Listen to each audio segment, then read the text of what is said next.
work because my body's staying back, okay?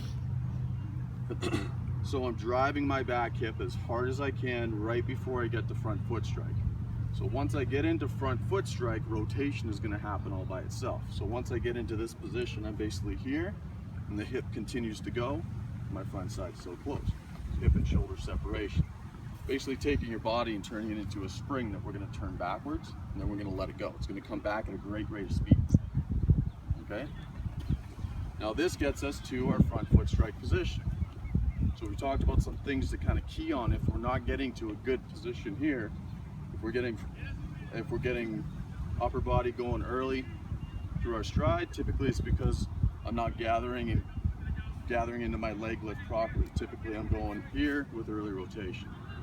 Okay? I want to get the ball up. Okay, so maybe it's a timing issue as far as what they're doing with their hands. Alright?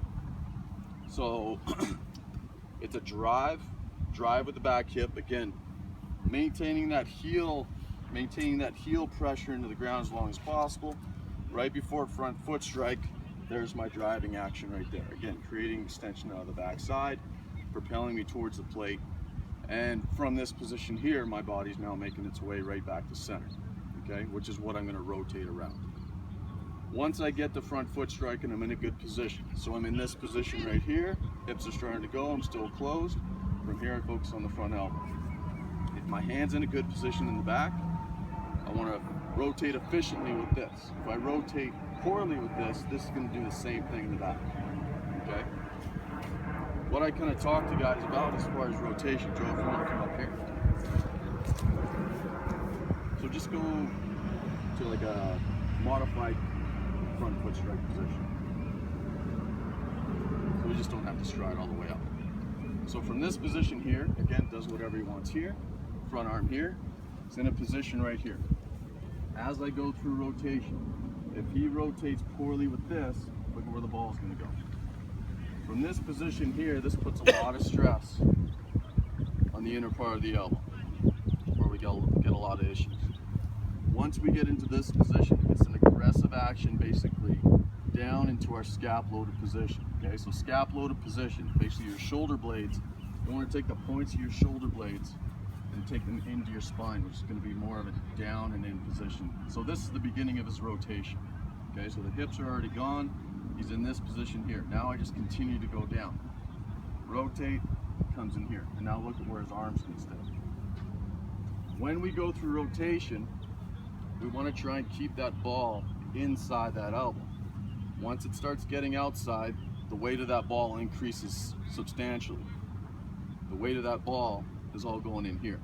If you think about it, just go kind of to this position here. If I'm in this position, if I get the ball outside here and I'm going to rotate his arm back, probably feels that within his elbow. If we can get the ball inside here through rotation and we go into external rotation, just relax. From this position, it's basically more of a rotation throughout the shoulder socket. Okay? Takes the stress off the elbow if the ball stays in here. As soon as the ball gets out here, it goes right there. Okay? So as we go through external rotation, if I rotate properly with this front arm, from this position here, scap load from here, and then I get out to extension. Okay? Look how high he is on top of the ball right there. And that's one thing you try to focus on is try to stay high so that you get the downward action. Okay?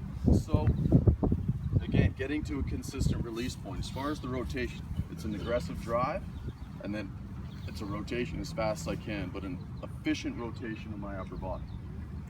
If this rotates efficiently, real good chance this is gonna rotate efficiently.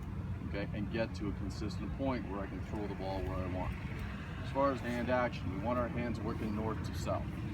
Okay, if I work north to south, that's going to keep the ball in line with where I'm going to throw.